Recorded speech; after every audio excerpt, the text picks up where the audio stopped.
Yes, I'm the editor of Hungarian Review, of which you find copies outside from the last 2 years. This is a bi-monthly from Central Europe, as we say, and as we actually believe. It is a general issues journal where we are trying to follow the standards set by so many excellent general issues journals in the English-speaking world. And of course, it's a tremendous boost for me that John O'Sullivan works with us as associate editor. Briefly about my background, I was foreign policy advisor and speechwriter for Prime Minister until exactly at the same time when John O'Sullivan was writing speeches for Margaret Thatcher. So I think that's a very good foundation for our friendship. But my background is American studies, and I'm a poet, and I'm very pleased to be here. I think our first speaker today will be, in this session, will be Professor Julius Horváth, who has many achievements in the field of economics are partly enumerated here. He was Dean of the CEU Economic Academy, is that the right phrase, until recently. And you are a native of, you're a Hungarian native of Slovakia, aren't you? Yes. Am I right? Czechoslovakia originally. Czechoslovakia, yes, yes. So, so please, then, because you have to leave, because you have another lecture scheduled for this afternoon, I don't want to mince the words, and please go ahead.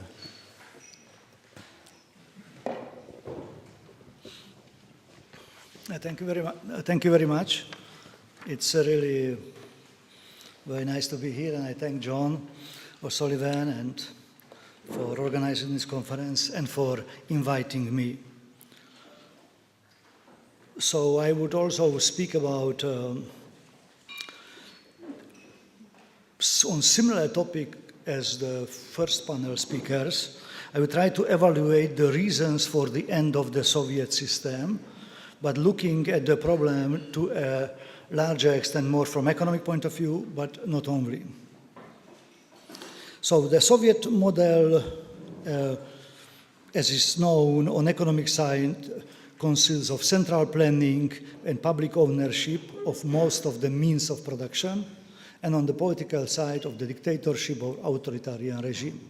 So the political side is not questioned. There is some work, as a footnote, there is some work of some economists who claim that central planning character was not that crucial in the Soviet system, because as the system developed, the power was taken by the managers of the companies, and these managers controlled the flow of information and had basically a decisive role in creating of the central planning, especially in the Brezhnev or Andropov-Chernenko era, and of course in the small countries of Central Europe. So this communist revolution came with big aims to be more equitable and just, and at the same time more efficient than the capitalist society. So communists claim to have the potential to catch up and overtake the capitalist economies. So we will try to answer how successful they were in this. A general message, of course, is that Soviet model did not provide sustainable alternative to capitalism, even if at times a lot of people also in the West, especially on the left, believed that there is certain alternative being built. Demise of the communism I see mostly as coming from within,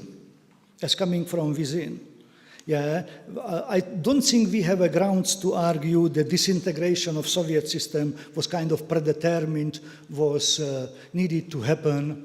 There were people already in the 1980s some artists say Michalko Konchalovsky or some others already were telling that such possibility will happen, but it was not in social sciences and of course not in a political level.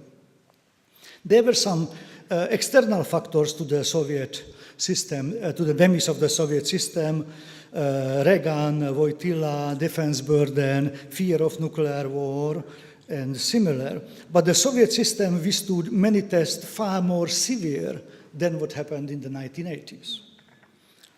So I would classify the reason for a breakup or a demise of communist or the Soviet system in 3 points. First 2 shorter and third one, the economic, longer. The first, of course, is the erosion of ideology, the loosening of the control. Yeah. So originally, as you know, the revolutionaries or the Marxist doctrine was predicting that the revolution will happen in Germany. Yeah.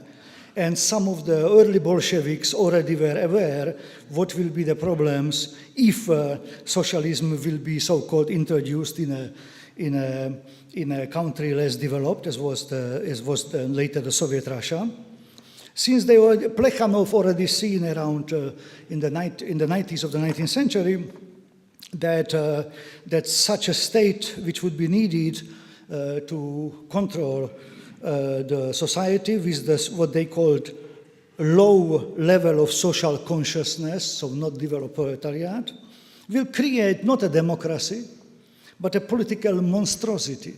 It was an inner discussion among even Marx was involved, yeah, and basically, in a certain way, they saw the way how the Bolshevik system will be politically, and such was the Stalinist system. But once the Stalinist system, Stalin ended, the source of the system changed in a way when Stalin died that there was a gradual loosening of control, curbing of political police, abandonment of mass political terror, and even emergence of civil society under Brezhnev. So, other factor which played a role in loosening of the control and the ideological influence was what the lady mentioned here in the morning, in the question earlier, was the end of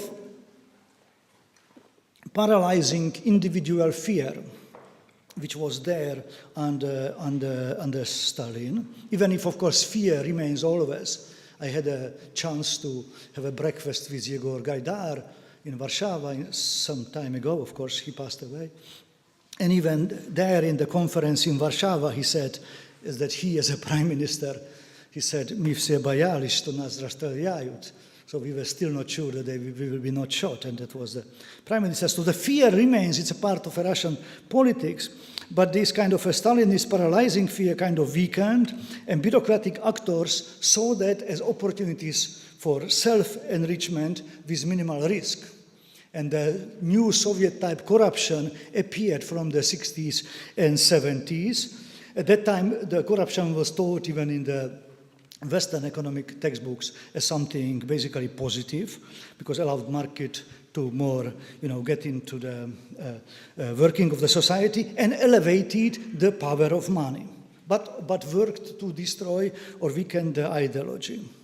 And another factor from this ideological was that the millions of the communists suddenly began to experience, or suddenly, maybe gradually began to experience a crisis of identity and self-doubt.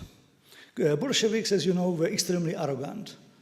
Marx already was in his writing and in his correspondence, and Bolshevik continued it. So, for example, Lenin said once, "Should 60 peasants have the right to decide and 10 workers to be obliged to obey? Majority vote? That is what they tell us, and we tell them, you are clowns." Yeah? So such arrogance, of course, required justification, even if you are Bolshevik, and the justification was, as it was mentioned, of course, the scientific pretensions of the Marxism. That Marxism, which Hayek calls the superstition of the 20th century, this scientific pretension permitted them to pose as those in a possession of a sacred knowledge.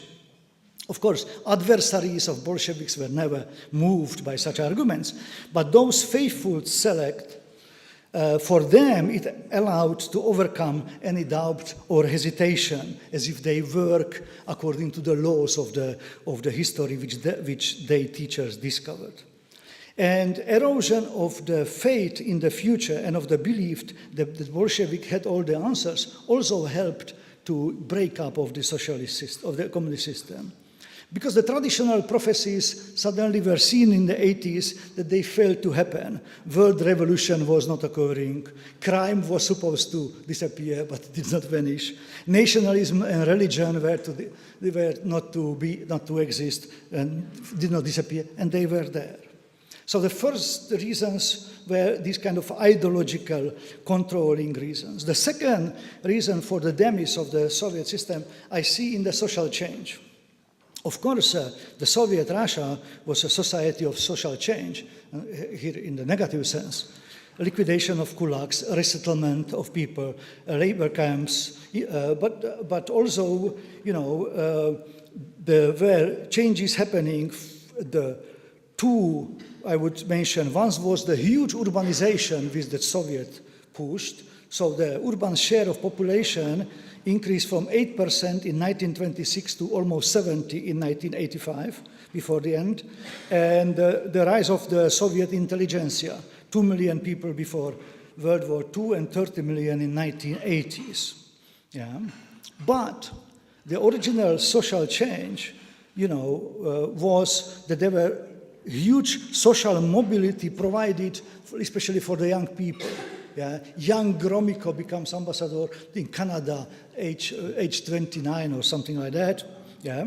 But suddenly, as the system stabilized under Brezhnev, fewer vacancies were to be filled, and that had effect on the morale of the young people who did not begin to fight for socialism. Career-mindedness began to be important, consumerism, lack of the fit between education and career needs, and even disdain for manual labor among the children of the Soviet elite, who were to represent the proletariat, interest of proletariat. So that's the second group of changes. The third one is the economic weaknesses. So let me say a couple of words about the Soviet economic model as we see it today. Of course, it's academically oriented, and maybe people have a different views. The economic after the revolution in the 17, then of course came civil war, but after that came some kind of a reconstruction of the economy, a lot of experimentation, and inner Bolshevik debates between the so-called left and the right, the Trotskyist and the Bukharin type of people, which then determined the character of the Soviet model later. But in the early 20s already came one issue which makes the Soviet communists very different from the Chinese. And that was the introduction of what they called the monopoly of foreign economic relation, which means they basically created a closed country, economically to a large extent closed country, and such closed were also later the socialist economic system in which our Eastern European countries participated, about which I don't speak more. So the Chinese in the 80s understood that as one of the weaknesses and began to open and keep the communist power still together with the technological and other influences of the West. When in the 1928, when the Stalin's power stabilizes, Russian GDP is approximately on the level of 1913. Yeah, of course, you might say how to believe the data, but the Russian GDP data were done and recalculated already during the Soviet period. Soviets used different statistics, but they didn't have double accounting except of military expenditures. Yeah, then, of course, the Russian or Soviet emigres in the West began the recalculation. Then there was official CIA recalculation. And now there is a work even after the end of the communism. So approximately these data, which also reflects also the work of Professor Madison, show that 1928, approximately Russia is in the Soviets are in the production of the 1913, but in a GDP per capita it's even less. than 1913. Yeah? So strategy then came to maximize growth. It was motivated ideologically also, because catch-up of the West and all the propaganda, as for example Stalin says 1931, we are 50 or 100 years behind the advanced countries. We must make good the distance in 10 years. Either we do it or they crush us, which happened actually. Yeah? This goal was repeated then by others, Khrushchev, Brezhnev, and so on. Yeah? But the strategy which was taken was strategy of the maximum of the growth, following the visions of it was a strategy of maximum growth, not balanced growth. Yeah? They actually did not know where to, what type of economic growth, what type of policies to introduce to maximize the growth. They did not have much advice, of course, from Marx. Because in Marx's writing, there is basically, when he speaks about the future of the communism, he just defines it in the abolition of the private property. Or as Engels put it, proletariat seizes political power and turns the means of production into state property. After that, he writes, and after the revolution, an unbroken, constantly accelerated development of productive forces, and therewith for a practically unlimited increase of production itself will happen. But they lived it, and for 15 years, from 1930 to 1928, actually the GDP per capita decreased. So the situation as Chad or Venezuela is in these days, or in the 80s. Yeah? Marx was temperamentally and intellectually not interested in the happy times after proletariat victory. So thus they opted for radical solution, maximization of capital investment, building new things, through forced savings. If you have $1, you can consume it or save. Yeah? So you push down the consumption and force people to save. Move maximal mobilization of labor force, including females, women, and keeping consumption at a minimum sustainable level. So this is the basic model of the Soviets, which had different versions. The most extreme version was, of course, 1928, 1940. When industrialization drew millions of people from rural areas to monumental construction sites in old and newly created cities. Labor discipline was basically, from 1930s established. They began to punish absenteeism, chronic absentees, lost living, lost ration cards. Yeah. In 1932, they introduced passport system inside of the Soviet. And they kept labor camps, approximately 5-6 million people in the 30s, partially for ideological, but also to use them as a basically slave labor. Now, such forced industrialization would require increases in agriculture productivity. Yeah? But demoralized peasants were expected to feed ever larger and larger number of urban laborers. Yeah? Because urban laborers were created basically partially by taking away from the villages. Yeah? That actually give the high growth data of which a lot of people, or even the US, were kind of scared in a certain time period, because you move from the villages, people with very low productivity, to the manufacturing lines, and you get a growth after some time. But after some time, you run off the people, yeah? And you need productivity increases, efficiency increases, which did not arrive. And even in agriculture, Russia began the largest importer of grain under Brezhnev, while it was largest exporter under Tsar. And of course, famine in Ukraine. And one other economic factor which is very important, is not directly economic. There exists certain demonstration effect. The people watch the more developed countries and they adjust their consumption pattern and their behavior to what they see in England or New York or places like that. Yeah? So the Soviets basically succeeded in total isolation of the Soviet population. So not in Eastern Europe, but in Soviet population, to isolate them from the rest of the world and from these higher living standards impact from the West. Yeah? Once Stalin died, what happened was that themselves, the communist leaders, kind of saw the deficiencies of the model and began to call for partial decentralization, for flexibility. There was always some kind of a reform attempt under Kosygin and the other leaders, but finally it always turned to give way to centralization. Yeah? Only kind of more strong reforms were in the 1985-91 by Gorbachev, but that led to the total disorganization of the economy. Yeah? Not only disintegration of the centrally applied system, but also disorganization of the economy. So the oligarchs or Chermoridin, they already are alive during Gorbachev. There were huge possibilities in an economic system in which you had, if I remember, approximately 200 exchange rates. So you can bribe the ministries and use that exchange rate, which is good for your business. So basically, to close, Soviet growth then is basically input-led. So increasing contribution of the input is labor and capital.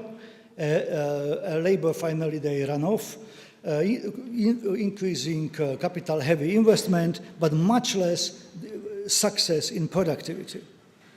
Yeah? So it means the growth was achieved with larger labor and investment resources per unit of output than was in the Western European countries or the United States.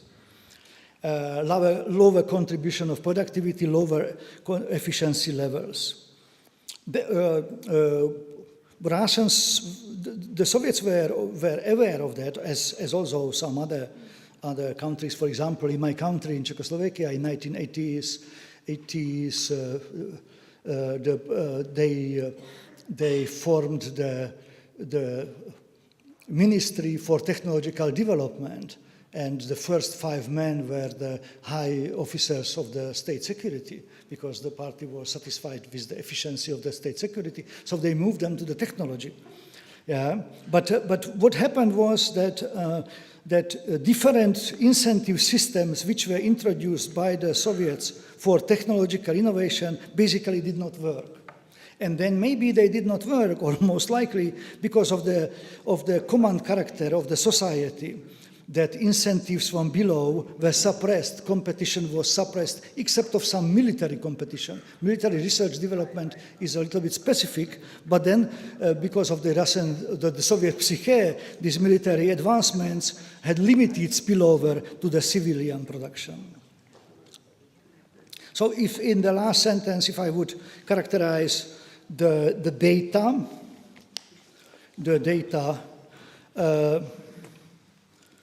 about the growth. So from 1928 to 1990, the Soviet growth was approximately 2.6% per year.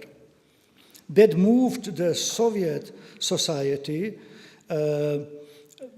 to give a certain takeoff for the Soviet society. For example, if you compare GDP per capita in 1928 and 1990 between US and the USSR, there is a little improvement. It used to be 20% and began like 28%. Yeah? So that separates Soviet experiment from a large number of countries, especially in the third world, that failed to take off. Yeah? But however, much better achievements economically were done by the more advanced countries, the Western countries, as well as a large number of the developing countries. And in that sense, this system did not work. Yeah? So basically, this is my contribution. Thank you very much.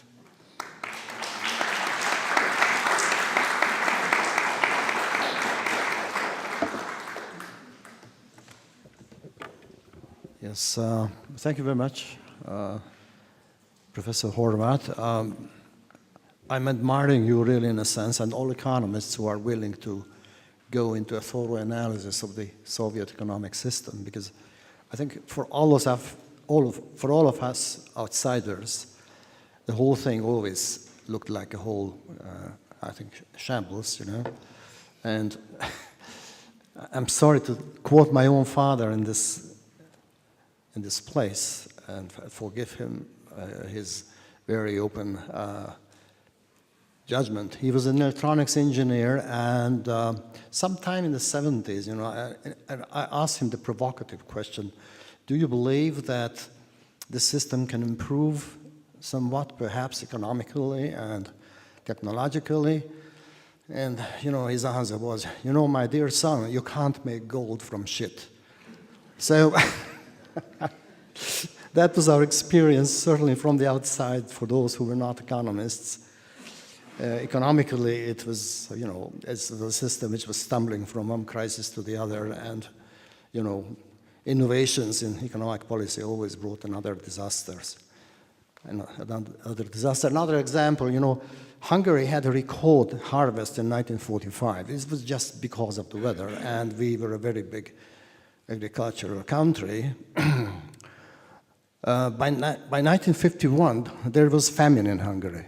The communists took over in 1948, and their management of the economy and agriculture brought the country to the brink of famine.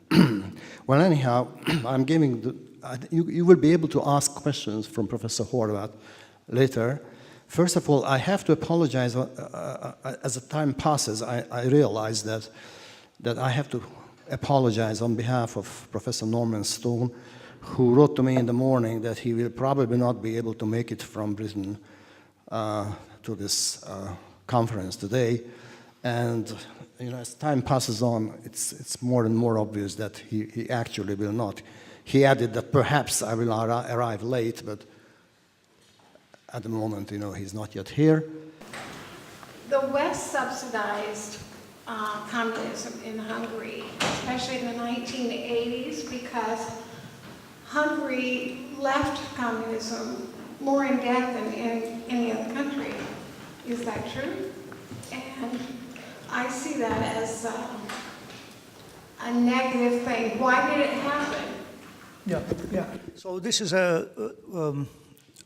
a case of basically what happened that after the 1979 Iranian revolution, and when the oil world market changed, so the surpluses of the Gulf countries moved basically to the west, and West was looking for countries to take new loans. And that time, the Polish, Hungarian, and the Yugoslavian governments opted to take a debt. Even there was the Western doctrine was called umbrella doctrine, so they said, even if these countries would not be able to repay, Soviets will repay. That's early 1980s, when there was still communism. Czechoslovakia, which was very conservative, did not take the debt. So basically, when communism finished, it was very difficult in the Antal government because, in difference to Klaus' government, they had a huge debt to repay, and Hungary never opted for in such a way like Poles, because the Poles basically pushed some moral pressure on the West, and some of the debt actually they did not need to repay. But Hungary followed this repayment quite successfully, actually, in the first 5-6 years of the government in the 1990s, but and still now the debt is not terrible. But it's true, at the end of the communism, some of the socialist countries, so-called reform, so those which were, as we used to call them in Prague, half freedom countries, while we were zero freedom country in Czechoslovakia, they took these Western loans, while the very conservative Orthodox, like the Czechs, partially also Romanians, and of course GDR, they did not face at the beginning of the transition huge loans to repay. Thank you. If I understood some of the data points that you itemized at the end, you said on average from 1928 to 1990, 2.6% annual growth in the in Russia. And the gap between per capita GDP between the US and Russia was 20 to 28%. Those numbers are startling in the sense that the perceived gap in wealth between the average Russian and the average American come 1990 would have seemed vast. And the shortages and the deprivations that occurred in Russia, where is all the, 2.6% is a growth rate that countries today would love to have. So where is all that excess wealth going during that period? So 1928, of course, is a year chosen arbitrarily.